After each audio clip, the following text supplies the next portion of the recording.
Wetlands, and we're going to talk about hydrology and physiography of a series of habitats, from wetlands to streams to lakes. And physiography is actually an old terminology, and it's basically a shortening of the word physical geography. So it matches essentially the earth sciences parts together: the hydrology, the geology, the geography.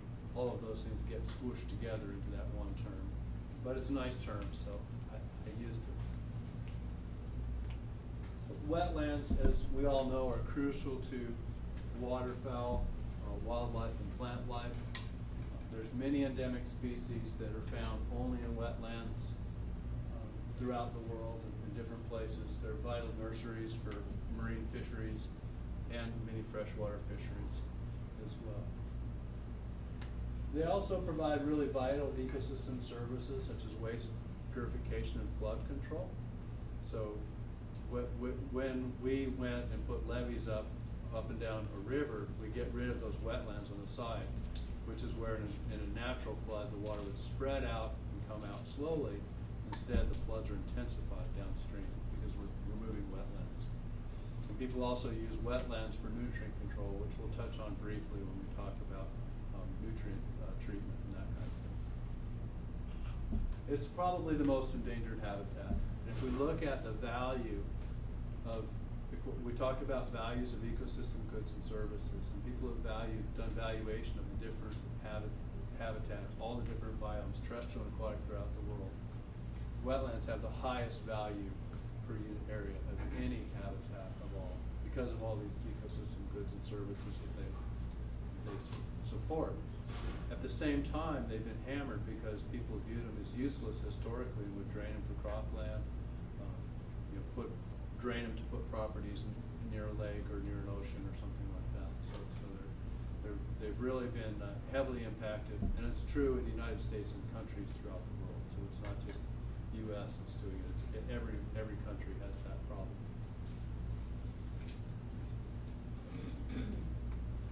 So this is a graph that will show up a couple times.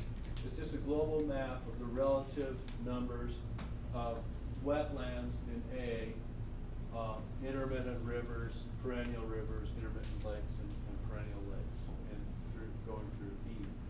What we want to focus on is graph A now, and we'll come back to it when we talk about the other physiographies. And we see in this graph that there are massive wetland complexes that stretch across the northern part of North America, northern part of Northern Europe, and Russia. These are the tundra, muskeg, peatlands, and they're globally important in carbon cycling. Okay, so they're spread throughout the world at the high latitudes. There's also a number of tropical wetlands that are quite important. The Pantanal in South America is one of the biggest, is the biggest wetland. There's good wetlands in southeastern Africa, and in big wetlands in parts of Australia as well. Much of the Southeast Asia has strong amount of wetlands.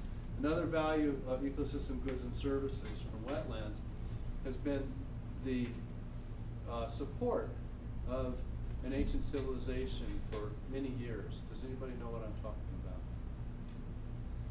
Can anybody tell me what I'm talking about? Egyptians? Partially, yes. The Egyptians, because they put their croplands on the Nile, and the Nile flooded, and so those were actually riparian wetlands that then afterwards they were able to grow crops on throughout there. That's a good answer. And there's another one I was thinking of, but that's as good of an answer as mine. Mesopotamia? Mesopotamia was actually the cradle of at least most Western civilization, and is formed in an area that was a wetland when it was there. It's changed now, it's dry because basically humanity deforested the Middle East, and then the feedback between evaporation and rain is gone. It's gone from a forested area to a desert, so the precipitation is much less there now than it was thousands of years ago when Mesopotamia was an active civilization. And then the longest sort of powerful continuous civilization is also based on wetlands. What is that?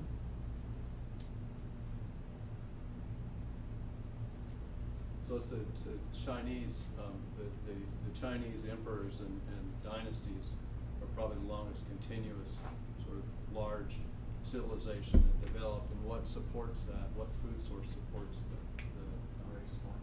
rice farming, right? Rice farming all occurs in wetlands, and so using those wetlands for human benefit has also been a huge impact on human civilization. So you can see they're integral to our history.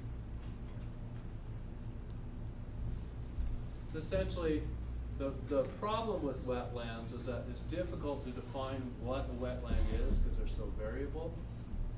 And oftentimes wetlands are based, definitions or names of wetlands are based just on the type of plants that live there, where they occur in the world. So we have some that are estuarine, that is, they're influenced by salt, they're near the ocean. And these would include the salt marshes and mangrove swamps, both of which can be very important nurseries for fishes. Mangroves are particularly important in protecting coastal areas from large storms. So supposedly when the tsunami came in Southeast Asia, the areas that had intact mangrove swamps had far less damage than those that they'd stripped them away for development. So it keeps big storm surge from coming up.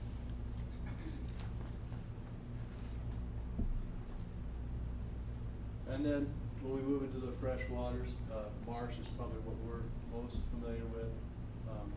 In the southeastern United States, cypress swamps are quite abundant and under quite a bit of water right now with the hurricane that just came through and dumped 15 inches of rain in a day. And to the west of us, we have potholes, but more to the north, these are glacially formed wetlands that dot the landscape and are extremely important habitat for waterfowl. And many of these have been drained for agriculture. Oh yeah, this is just fun. I don't know, fun. So one of the things about wetlands that's real important when we talk about them biogeochemically and their global importance on Earth is the fact that the fermentations that occur in anaerobic conditions, which are common in the bottom of wetlands, create acidic conditions. And so acidic conditions and the absence of oxygen are fantastic for depositing organic material. So wetlands, particularly those in the far north of North America, Europe, and Asia, have deposited a tremendous amount of organic carbon that then doesn't break down, but it actually is preserved. And this is just an example of this. This is one of the bog bodies that they found up in northwestern Europe. And as they dug into these old peatlands, they would come up with these perfectly preserved bodies that were hundreds, if not thousands of years old. And apparently people would ritually bury their dead in these marshes, and then they'd be like this. When they pull these things out, if they let them come in contact with oxygen, they'll just basically degrade and fall apart within hours or days. And so to keep these preserved, they'll put them in under nitrogen atmosphere. It's been useful because they can study, they can tell what color hair the people had, what kind of clothes they had, the food that was in their stomach, all these things that actually make it, that are good for archaeologists to know about. But because it's gruesome, it makes students pay attention and not fall asleep in class, so that's why I talk about it this way. So 70% of U.S. riparian wetlands have been lost. As we channelize the rivers and streams, as we put in levees, we get rid of the wetlands that form along the edges of rivers and streams. Half of the prairie potholes are gone. Half of the Everglades have been drained also for agriculture. So the Everglades is a large subtropical wetland, the largest in North America, largest wetland. 22 states have lost more than half their wetlands over the 200 years. And just a few other countries, Cameroon, 80%, New Zealand, 90%, Australia, 95%. All of these in the 90s. So those are some hard numbers to put to the statement I made earlier that wetlands are endangered throughout the world.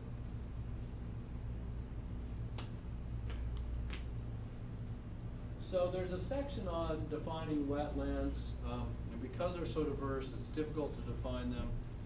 And because they've started to come under legal protection, and the developers now can't just drain a wetland, because their value's been recognized, very formal legal definitions of wetlands have to occur. And if you look in your book, there's a series of those definitions.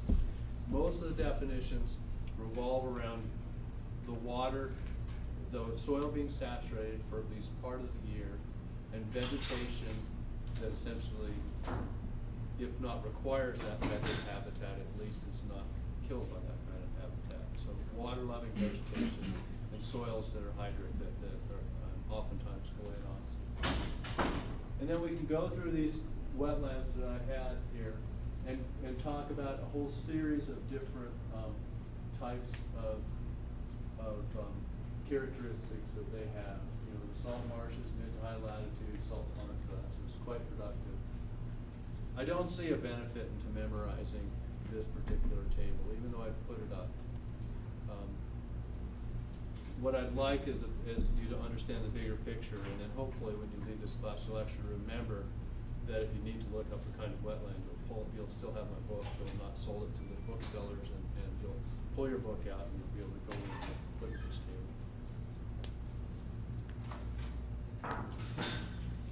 And then all of these functions can be based on the idea of ecosystem functions based on hydrodynamics. And so what really is important in the way wetlands function is how quickly water moves through them, and if the water drains out, is completely replaced each year. And so we can think of some wetlands might be dominated by precipitation, and in this case that you have poor drainage and precipitation exceeds evapotranspiration, and there's nowhere for the water to go. So then you have waterlogged soil, which basically most plants can't deal with. Low plant productivity, maybe some moss, sphagnum or something like that. These wetlands oftentimes are quite nutrient poor because they only have the influx of rain that comes into them, and so they would be considered oligotrophic systems, very susceptible to nutrient pollution. This might include many of the wetlands that we find up in the marshes, the peatlands up in the north, where we have just shallow depressions and the rain comes in and feeds them. Right. In contrast, riparian wetlands, those that are found near rivers and streams, have an intimate connection with the river. And what times of year will they connect? During what time? What conditions do they connect?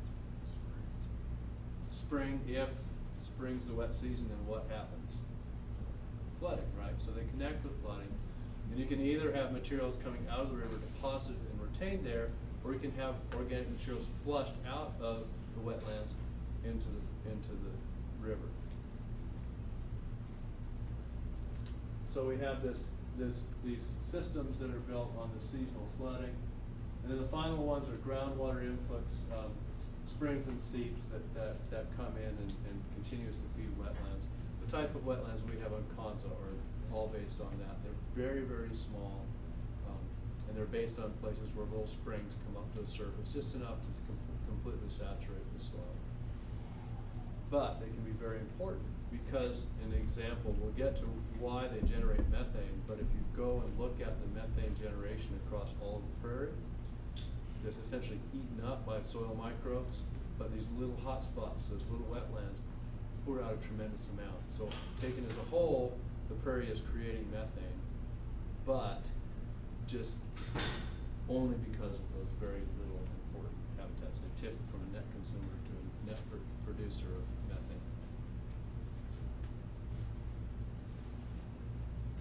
So again, as is the case in this class and other biology classes, there's a lot of terminology that you have to get as we move through this class. And a lot of these early chapters through the habitats, and the organisms are essentially sitting on the baseline, so I can talk at you about the characteristics of how organisms interact with their environment.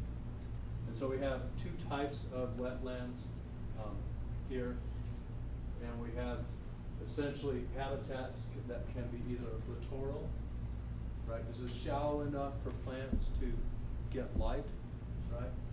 Or limnetic. Remember that limb is actually limnology is taken to be length.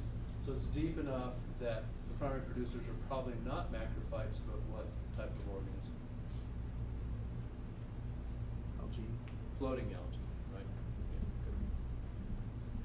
Yeah, good. And if the plants are able to, in littoral habitats, are able to grow out above the surface of the water, they're classified as emergent vegetation. They're emerging from the water. And then we'll have the extreme case of emergent vegetation would be a forested wetland that seasonally floods and then dries again. So you might imagine that there's always water here. On average, the water's here, and then during the wet season, the water's up here. So this, you could imagine this as being, say, a stream or something, a shallow stream type wetland, where you have emergent vegetation and submerged macrophytes. But then you have this area up here that's perched and can catch more of the water. So we have a forested wetland. This type of wetland's more common in flatter areas, in areas that have had glacial action and they're kind of hidden. But we see some sort of wetland, forested wetlands around here too. If you go into, there's some areas that every time it rains, there's standing water in them. So you have standing water more of the time.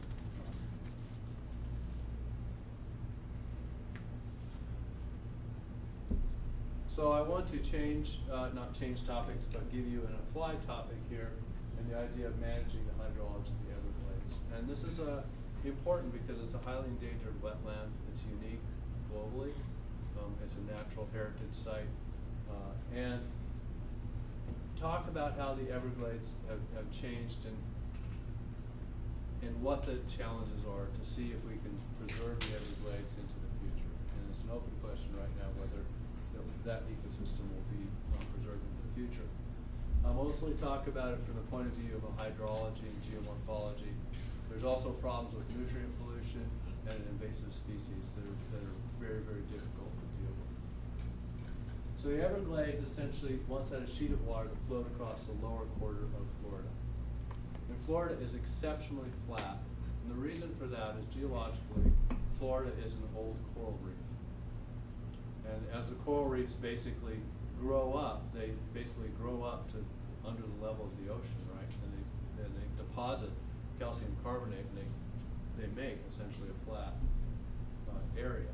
That big flat area then, once the water went away, is just Florida. The high areas, at least southern Florida, and the high areas perhaps have 6-10 feet elevation naturally in that part of the world. So it's extraordinarily low topography.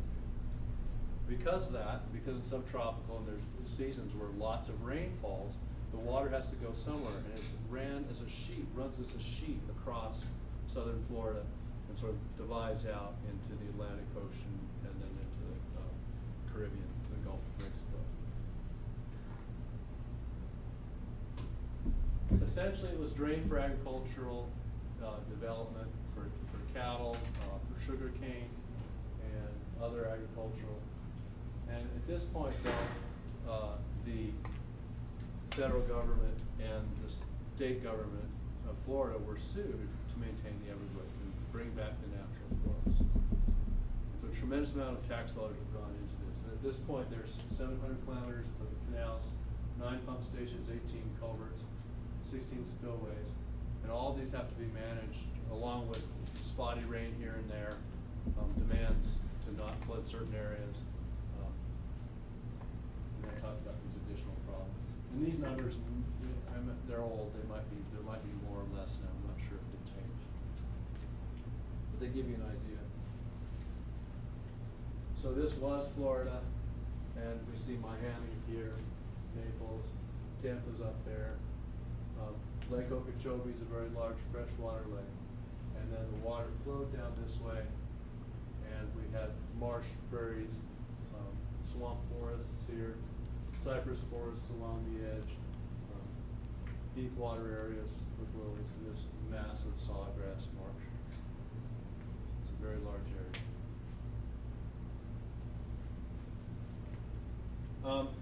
And so then this is sort of the historical view in a sort of a type of a Landsat type image, a picture, and then this is what things are like right now. So Everglades National Park's down here, the Taniani Trail's right here, and we have these water control areas that are sprinkled out here, and this is where all these locks and canals and levees go. The idea being to keep water from flooding Miami, but to keep providing them with drinking water at the same time, and allow these areas that have been converted over to agriculture, some of them to continue, and some of them to go back and protect the rest of the Everglades from not having enough water. So the flow paths, historically, I was talking about this giant sheet of water that came down through Florida. And currently now, much of it is shunted off into the ocean to keep these areas dry for agriculture. So that's what they did. And the plan is to take the water and shunt it back through here. And when they shunt that water through, they've got to be sure that the agricultural pollution doesn't come with it, or else basically it's counterproductive, because the wetland will not survive in its